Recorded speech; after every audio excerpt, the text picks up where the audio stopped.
I was just 16 the first time I saw her.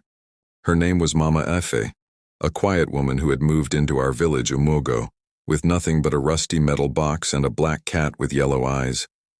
People said she came from the north, others whispered she was chased from her old village. But no one really knew where she came from. She rented the small mud house at the edge of the village, just near the forbidden forest. No one ever went there. They said strange things happened under those trees, things that made grown men weep like babies. Mama Ife was beautiful, yes, but in a strange way. Her skin was smooth like melted palm oil. Her lips were always red like cola nut, but her eyes were not human. They looked like a snake's, slitted cold, shining. The first time I saw her eyes clearly was at the stream. I had gone with my friend Ngozi to fetch water. It was noon, the sun was hot. We were chatting when Mama Ife suddenly appeared behind us, silent like a shadow. I turned to greet her. "Good afternoon, Ma." She smiled. That's when I saw it. Her eyes blinked sideways. Like a lizard, like a snake. I froze, my hands trembled. Ngozi dropped her calabash, but Mama Ife simply nodded, bent to the stream, and filled her pot. That night I couldn't sleep. I kept thinking of her eyes, the way they glowed, the way they watched us. The next week, strange things began to happen in the village. First, little Chisholm went missing, a bright 10-year-old boy. His mother said he went out to buy ground nuts and never came back. 3 days later, old Papa Ibuka, the village drummer, was found dead under the iroko tree. His mouth was wide open and his tongue was missing. The elders called a meeting. Everyone was afraid. Some whispered about curses, others blamed forest spirits. But me, I had a feeling. It was her, Mama Ife. I told my mother, but she slapped the back of my head. "Keep your mouth shut, you want her to curse us?" Fear grew in the village. More animals began to disappear. A goat, a chicken, a pregnant cat, always at night, always without a sound, Gozi. And I made a plan.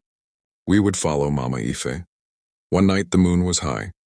We hid behind the tall cassava plants near her house. Her lamp was off. The house was silent. Then we saw her. She stepped outside, barefoot. Her black wrapper floated like smoke.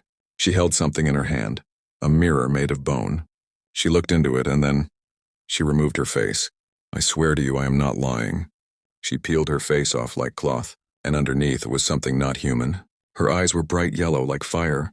Her skin was covered in tiny black scales. Her teeth were long. Her tongue was forked. She was a snake, a real one. "Wearing a woman's skin," Gozi screamed. Mama Ife turned sharply and hissed. Loud. It shook the cassava leaves. We ran fast, faster than ever before. The next day the chief called for a village cleansing. The priest was summoned. Drums were beaten. A white chalk circle was drawn in the village square. Mama Ife was invited by name. She came wearing a red wrapper.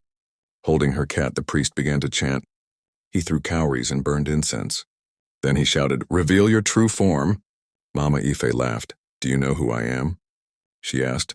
Suddenly her eyes changed in front of everyone. They became slits. Snake slits, people screamed. Children cried, some ran. But the priest stood strong. He pulled out a calabash filled with river water and sprayed it on her. She screamed, smoke rose from her body. Her wrapper burned without fire. Her skin began to crack, to shed. From within her, a long black snake slithered out, huge, as thick as a mortar. Mama Ife was not a woman. She was an old serpent spirit, a destroyer. The villagers beat the snake with sticks, pestles, anything they could find. But when the smoke cleared, she was gone. All that remained was her black cat licking its paws. They say she vanished into the forest. Some say she returned to the river spirits. Others say she still roams at night searching for another face to wear. As for me, I never went to the stream alone again. And when I see a woman whose eyes shine too brightly, I run, because you never know. She might be wearing someone else's face.